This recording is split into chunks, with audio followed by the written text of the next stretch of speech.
Good morning, Dover-Sherborn, and welcome to DSC TV. We have a great show for you today on this beautiful Tuesday morning. I'm here with Theo and Owen, and we have our very special guest, Mrs. Smith, our school superintendent. Thank you for joining us. How's your time been at DS so far? Well, it's been very interesting. I got here July 1st, the beginning of summer, and I think I was very hopeful that things were changing as you see us sitting here with masks today. That wasn't my plan, and I was hoping we were getting back more to a typical school year. So we spent the summer planning. We spent the summer planning to bring teachers back, to have leaders take a look at some of the things that have happened in the past couple of years. And were there things that we wanted to keep as far as, what was happening in the school year? And are there other things that we hope to let go? So I guess my point is, our goal is to make sure that we are returning you to as typical a school year, a school day as possible. Obviously, there are things we have to pay attention to with the COVID-19. So my time has been spent unusually in those areas, looking at vaccination status, looking at mask wearing. But more importantly, I love when I can hear outside my window sports going on, or kids doing after-school activities, or being around the campus. So that to me is a good feeling that we're headed in the right direction. I also don't forget being new here, and I am very new. I had to get used to Dover and Sherborn, very different communities. I come from a very urban setting. Not only was superintendent there and really had my career there, but also brought my family up there. So coming here, I'm very careful of bicyclists who are everywhere. And again, it just feels like this wonderful, healthy place with, not only beautiful homes, spacious, lots of land. I think it's very interesting when I go through your downtown. There isn't much there, but I love it. It's like a throwback, New England town. Just a great place to be. People have been very welcoming to me. And I have to tell you, I'm 66 years old. So when I say that, for me, these kinds of things are adventures that I'm not sure, and it doesn't sound like an exotic adventure, but coming to a different place, learning to meet, new people, new structures in schools, also just getting around. So it's been a great adventure. Yeah, I think that could be an adventure for anyone, really. I mean, like you said, with all the changes that you guys are making to the school in terms of getting it back to normal, I think personally you've done a great job with it, just because even last year we wouldn't have been able to do this, being at the same table together, that would have just been totally against the rules. And even the little things that have changed this year, I feel like it's made a big difference, definitely. So Theo, I love that you said that, because that was the goal of not only your school committees, also your boards of health, who have been instrumental in both Dover and Sherborn. They're made up of some of the best doctors working in, Boston hospitals, truly being partners and collaborating with us. Not to, their goal also is to keep our community safe, but also with mitigation strategies, but also making sure that we can return to so-called normal as best as possible. So like I said, you mentioned when we were talking beforehand, Alex, that I had been at the high school, I think, on Thursday. Yes. So I got into a number of classes, and it feels good. Even when I was just coming in here, there are students, sitting outside collaborating together, being able to do some of those things that you allude to, we were not able to do a year ago. So. Yeah, absolutely. Superintendent Smith, our next question is, how did you get your start in education? Oh, goodness. Well, obviously it was a lot of years ago. This is my 45th year in education. So I went to, at the time, Westfield State University, and the reason I went there was because special education was very new in the state. So there are certain mandates for our students that have special education needs. And there had been a federal law and a state law. It was called Chapter 766 at the time, where you had to have trained teachers. And that was very new. So coming right out of, college as a 22-year-old, I really had my pick of jobs at a time where jobs were not plentiful. So I landed in Brockton. I worked in a number of jobs, usually working with students that had severe reading disabilities, dyslexia. And I spent many years in that district. I'm sure you know it's a large urban district, about 18,000 students at the time. Their high school has 4,200 students. Probably never should have built a high school that big, but that's what they did back in the 70s when the high school was built. And I say that because it offered me all kinds of opportunities. When I got my master's degree in education, it was in school counseling. And Brockton, because of its size, had a number of jobs as a school adjustment counselor. I worked in different levels in the school system. From there, I was able to take on a number of administrative jobs, all leading up to the job of superintendent. And I was very excited to be in the district that I started as a 22-year-old and to be able to lead it at the end of my career. Many, many challenges. They have a lot of funding challenges, and I think, I'm sure you realize this, that it's from where I was in a large urban setting and the needs of the urban setting. Although kids are the same wherever you go, the needs here are different. And I feel so privileged to actually end my career in Dover-Sherborn as the interim superintendent while you're preparing to get your superintendent, and really seeing a community that has privilege, that has opportunity for kids. It makes me feel good that if we have a class that becomes larger, we will invest in a teacher, an additional teacher for classes for all of you, versus coming from a district where many times we had class sizes of 34 kids in a fourth grade class. So you can see the disadvantages. So I'm really pleased to be in a community that is able to fund those type of things and focus on educating our youth. Wow, yeah. And you said you walked around the classrooms a little bit on Thursday. Did you see any changes in attention from because we have a lot smaller class sizes as Brockton does, I'm sure. Did you immediately notice it, or? I did. Here's what I noticed. First of all, I was pleased that the students seemed self-assured. They were not the least bit distracted that, Principal Smith and Superintendent Smith were in their classes. I loved being able to come in and see students were willing to share the work that was happening. They were also collaborating in smaller groups, so teachers weren't spending really a lot of time redirecting students. Students many times were self-motivated. I could see they were clearly engaged in their work, even looking at one class I was in, and I can't remember the class, Alex, you were in. Which one was it? It was film literature. Oh, that one I loved. I came in and I wasn't sure who the actress was on the screen, and Principal Smith had to tell me it was Grace Kelly. Oh, yeah. So it was Jimmy Stewart and Grace Kelly, Yep. which I should have known. But I just felt, again, there was a level of engagement. Students were working collaboratively with each other. The teachers, spent a lot of time on their lesson plans, and you could see, even in classes where teachers had, I believe it was one of the English Lit classes, where the students received back a draft of a composition that they were working on. A lot of attention was paid to detail, and the teacher was able to, in a small class, work with the student to make sure they understood, the corrections or the suggestions. So that makes a difference when you have a class of, 16, 17 kids, versus larger classes. Yeah, exactly. Do you find that school districts with smaller classes tend to be more structured and better organized than large school districts with large classes? Oh, that's, I guess I'd have to say this. I have been in, and I'll never forget this, in Brockton we have a large number of English language learners. Sometimes they come here 16, 17 years old. They might speak 3 or 4 other languages, but not English. So I can remember sitting in a chemistry class with, honestly, I used to count heads, and that was not a good thing. But, there were 35 kids in a lab class, kind of on top of each other. But here's what I would say about kids. They were excited to learn. Their level of, again, the teacher is obviously spread thin in a situation like that, but the kids were excited, wanting to be there. If kids want an education, whether you're in a large urban setting or a setting like Dover-Sherborn, I believe they're going to get out of it what they put into it. So it's, I think that it feels good to see that level.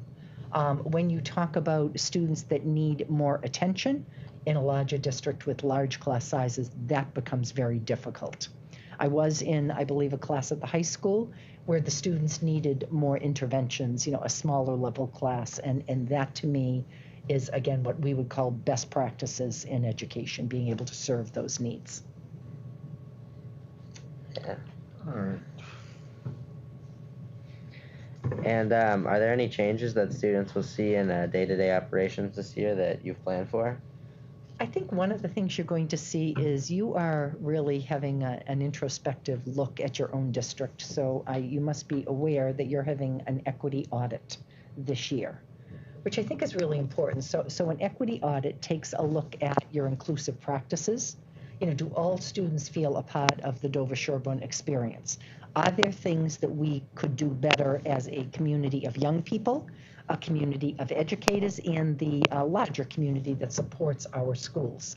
So I think you're going to see us doing a deep dive where students are going to be asked at, depending obviously on the level, high school, middle school, whether you're going to do surveys, take part in focus groups. They actually are going to be talking about it at a school committee meeting coming up next week, a joint where you bring all 3 school committees together. So you've got your regional school committee, your Sherborn school committee, and your Dover school committee, coming together to look at New York University, NYU is the group here of researchers. So far, I think it's been a fabulous experience for me coming in as the interim superintendent and to hear what the focus is going to be, that a year from now, when there is a report out, it'll give us an opportunity if we have to make changes, if we have to continue to do those things that are inclusive practices. But, you are the best district when you're looking at yourselves and you're making sure that, and I love you've got your challenge success program. You've got your portrait of a graduate program. So what does it mean to graduate from Dover-Sherborn High School?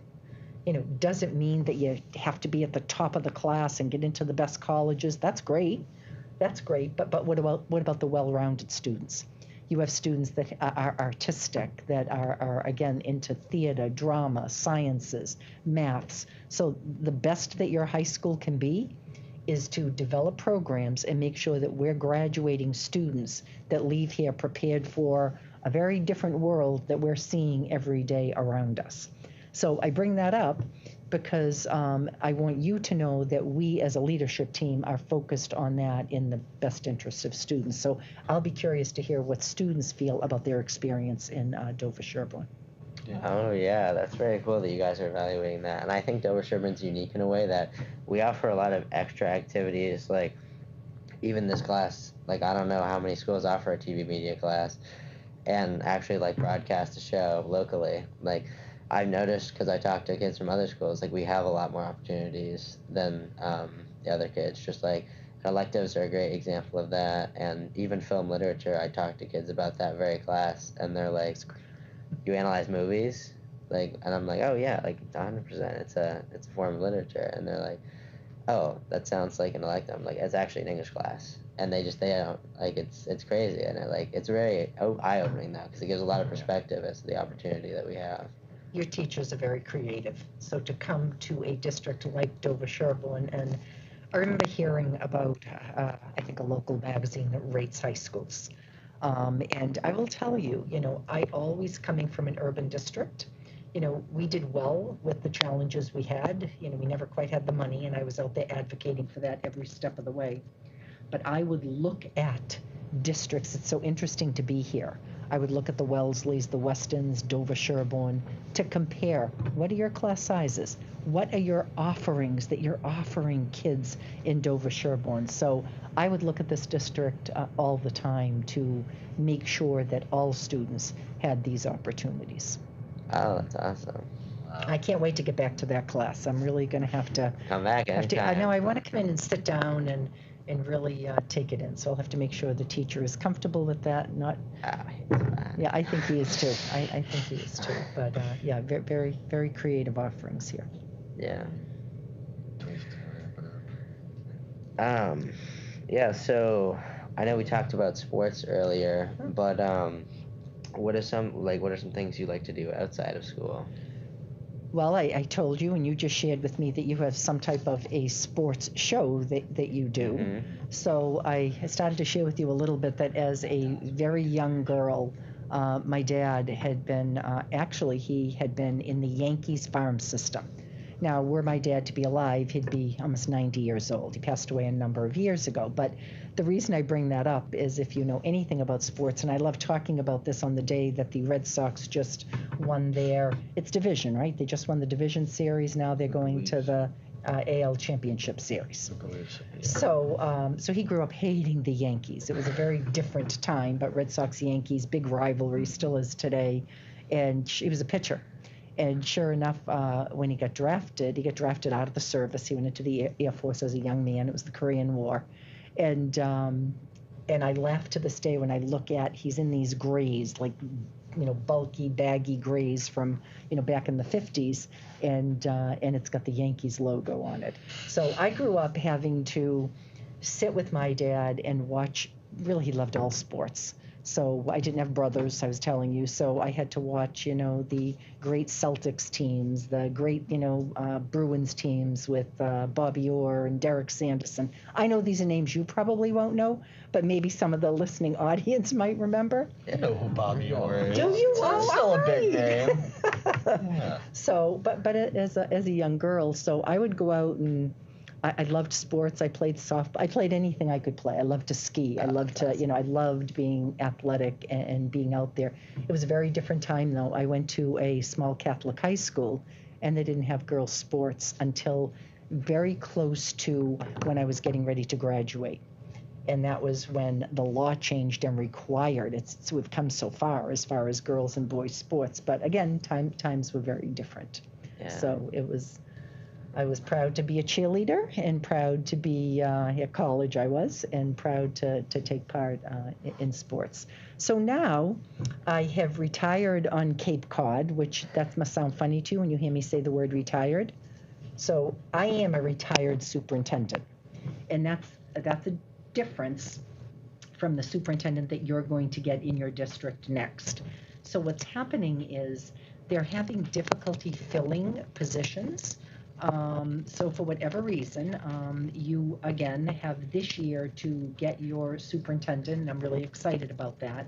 So there are times where they allow a retired superintendent to come on board for a very short period of time, a year, while you're doing your superintendent search. So I am retired on the Cape, so I'm looking forward to those days of spending the summers. I love to bike, love to be on the beach, love to just want to kind of do my own traveling. It's been a little difficult with obviously the things that we're not quite able to do like we used to right now with the COVID situation. So Yeah. That's kind of me in a nutshell. I have two daughters. I have two adult daughters. I'm very proud of them. They're, adult women. One works for an aeronautical firm. She does all of their conferences and planning. Next week she's in Amsterdam. She travels all over. So, it's exciting. And my other daughter works for the University of Texas. She's a Longhorn. So she works in their clinical research department. So very proud that's of really them. cool. Yeah. Yeah, you must be very impressed with them. Man. Yes, they're good people. Oh yeah, they sound very intelligent too. Mm-hmm. All right, so if you were to send one last message with the students that are back full time this year and after being in a hybrid schedule, what would it be?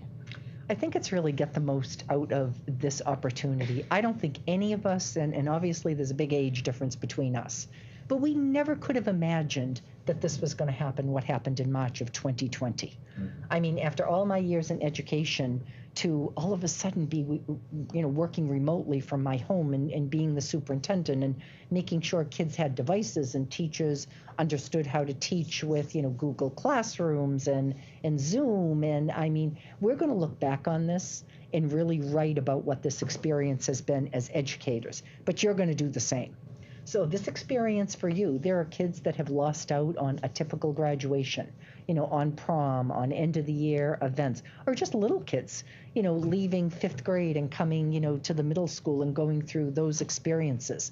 We took a look at our little, was it second graders? And if you think about it, last year, although Dover-Sherborn did an excellent job getting your students back in the hybrid learning very early on, especially for your youngest learners, you looked at kids that really hadn't experienced so-called typical school, and here they are sitting there in second grade, didn't really know the routines yet, how to socialize with friends. So my advice to you again is, I think this is a blessing right now. I think we're on our way out of this. I was excited just yesterday to get the so-called booster shot to Pfizer.